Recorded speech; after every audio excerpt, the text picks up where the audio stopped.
In ancient Japan, people believed in a whole world of spirits and that evil deeds in their society could lead them all to damnation. So they punished people for their crimes for the greater good.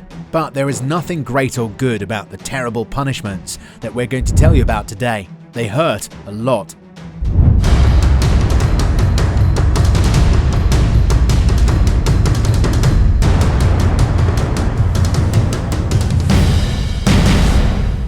Welcome to History Uncharted, and prepare to be freaked out. Kofun period, 250 CE to 538 CE. Before the Kofun period, the Yayoi period spanned from around 300 BCE to 250 CE. At that time, the ancient Japanese lived in small, chief-led villages. These villages were completely self-sufficient and isolated. There was little contact between the islands of Japan and the outside world. But the Kofun period that began in 250 CE changed Japan forever. The population grew, and they had a government. The aristocrats were rich, and they had lavish lifestyles. The Japanese elite embraced Chinese and Korean culture through their constant contact with the Korean peninsula. The proof lies in their tombs, where you will find shiny metals, iron swords, and armor, silver and gold. The ancient Roman Empire was already in sharp decline at the beginning of the Kofun period. China, on the other hand, passed through the Three Kingdoms period and the conflict between the Wei, Shu, and Wu. Political elites during the Kofun period played games with the local people who lived simple lives, fishing and farming the land. They initiated massive irrigation projects, resulting in an agricultural explosion of great proportions. But the people who didn't or couldn't abide by the rules that were imposed from above were punished severely because the Kofun elites believed that negative spirits directly affected their world. During this period, there was a prevailing belief in gods and in divine punishment. The punishments that the earthly rulers inflicted on their people were horrible and lasted until medieval Japan. Remember to subscribe if you want to hear more about harsh punishments that other cultures have endured in the past, but beware. These punishments are not for the faint of heart. Flogging. There were harsh punishments for people who destroyed or interfered with other people's fields. Even minor crimes could get you flogged half to death with a whip or a cane on your backs or your buttocks. The usual dose was between 60 and 100 lashes, each lash an agony. You can imagine it hurt a lot. People howled in pain. These painful wooden canes were 12mm at hand, 9mm at the tip, and 1.5 meters in length. Luckily, this cane was smooth, so that it wouldn't do too much damage. Still, nobody enjoyed getting smashed half to death time after time. This wasn't the highlight of their short and miserable lives. If an official ordered the wrong whip or cane, he himself would be punished. There was plenty of whipping going on during the Kofun period. People from privileged classes, such as the imperial family, were exempt from flogging or any kind of public punishment. These elites weren't so stupid that they could punish themselves in the name of the divine spirits that they'd conjured up to rule their world. Anyone under the age of 16 or over 70 or pregnant women were also excused, so the Kofun rulers weren't totally heartless. They just didn't treat the lower classes so good. But how else are you going to be rich? Slavery.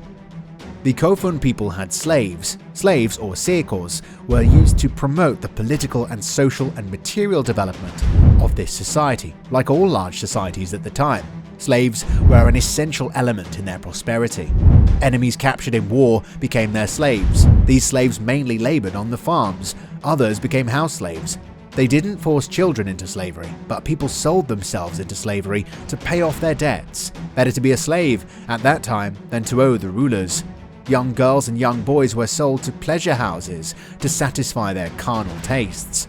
They would then only gain their freedom once they could pay off their original price as well as additional costs. This couldn't have been a pleasant experience.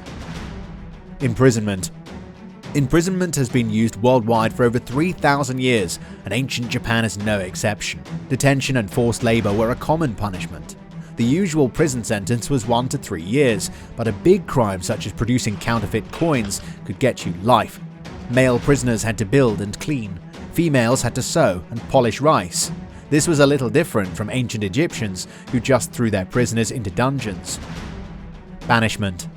Sometimes leaders didn't want to execute their subjects, so they banished them instead to remote areas. It all depended on the severity of their crimes. Imprisonment on the penal colonies lasted only 1 year unless you committed a particularly vicious crime. Inmates were also banished to the rice fields, where they would work for the rest of their lives. Here they were taxed like local residents. Revenge. The common people weren't the only ones with targets placed on their backs during the Kofun period. Elites had their own problems.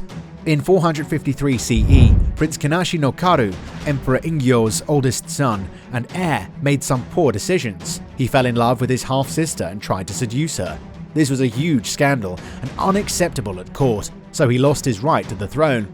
His younger brother, Anaho, challenged him. Kanashi no Karu lost the fight and got banished. He lost the throne and the girl and half-sister of his dreams. Out of despair, he took his own life. His brother Anaho, the Emperor Anko, became an evil ruler. He ruled through extreme violence. On one occasion, Emperor Anko sent one of his messengers to his uncle Okusaka, proposing a marriage for his younger brother. Okusaka had no problem with this and happily agreed. The messenger, however, lied to the emperor and told him that Okusaka had rejected the proposal. This enraged Emperor Anko. He sent his soldiers to Okusaka's home, executed him, and kidnapped his wife. Anko made this beautiful woman his empress. Let's not forget that he married his aunt. Emperor Anko then adopted Okusaka's 7-year-old son, Maiwa. He was afraid that his young cousin might take revenge, and he was right. One night, Emperor Anko fell asleep in his aunt's lap. His wife's lap. Maiwa then ambushed him and stabbed him with a sword. Guilty or innocent? Different methods were used to determine whether a person was guilty of a crime or not. One was trial by ordeal. 2 people who couldn't resolve their dispute privately would have to stand before the entire community. The boiling rocks method was then employed. During this trial, rocks are placed in boiling water. The 2 people must then reach into the water and grab the rocks. The one who burns the most is guilty. In the minds of these sadists, the gods decided who was innocent and who wasn't. If you could pick up the stones, you were innocent and free to go. But if your hand burned, then you were guilty. Think about it though. How many people wouldn't burn if you plunged your hands into a boiling pot of water and grabbed a scalding hot stone? Not many, that's for sure, and don't try it at home. There was also something called the snake in the pot method. No, that's not a local delicacy. The accused would have to reach into the snaky pot and grab the snake inside. If you got bitten, then you were immediately found guilty, even if the snake's poison didn't cause significant damage. They believed rather unreasonably that a snake in a pot wouldn't bite an innocent person. Their guardian spirits would protect them. Collective punishments. From the year 250 AD, the Yamato started unifying clans and communities in Japan, but they still had their own unique beliefs. Yamato rulers steered toward more secular and military responsibilities. Kami, or spirit worship, was no longer the main priority, but religion and worship were still a major part of people's lives. The sun goddess Amaterasu replaced the spirits. This sun cult spread across Japan. The Yamato court made sure that people fell in line and observed the religion of the sun. Prayers were recited to cleanse communities, and those who didn't abide by the rules would suffer the consequences. It was believed under this solar regime that if one person committed a crime, his family members were just as guilty. Crimes such as treason could have an entire family sit in a row and receive a series of whippings. Execution. Adultery, arson, and murder could all lead to capital punishment. Their main method of execution involved using a stretched bowstring to saw off the person's head. Hanging was also used. There was also ishikozume, their name for being buried alive or stoned to death. Only criminals who committed heinous crimes such as homicide, theft, sexual abuse, or associating with the lower classes received this terrible punishment. Even conversing and being kind to the less fortunate was seen as sinful and a huge crime. Buried alive or stoned to death? It's hard to choose which one is worse because both sound awful. Sometimes criminals were unfortunate enough to endure a combination of both. Then a high-ranking member of society like a priest would dig a hole and tie the criminal to a pole inside the pit. Stones, heavy rocks, and tiles were placed in the pit around their waist, and the perpetrator's lower half would be painfully crushed. At the same time, the very nasty crowd would toss even more stones, heavy rocks, and tiles at their heads, arms, and torsos. Finally, the criminal would succumb to his or her wounds. On rare occasions, the perpetrator would be buried up to the top half of their bodies. Rocks are placed in the pit with them. But no stones are thrown at them. They would have to stay there for days on end. but a guard would feed them and give them water 3 times per day.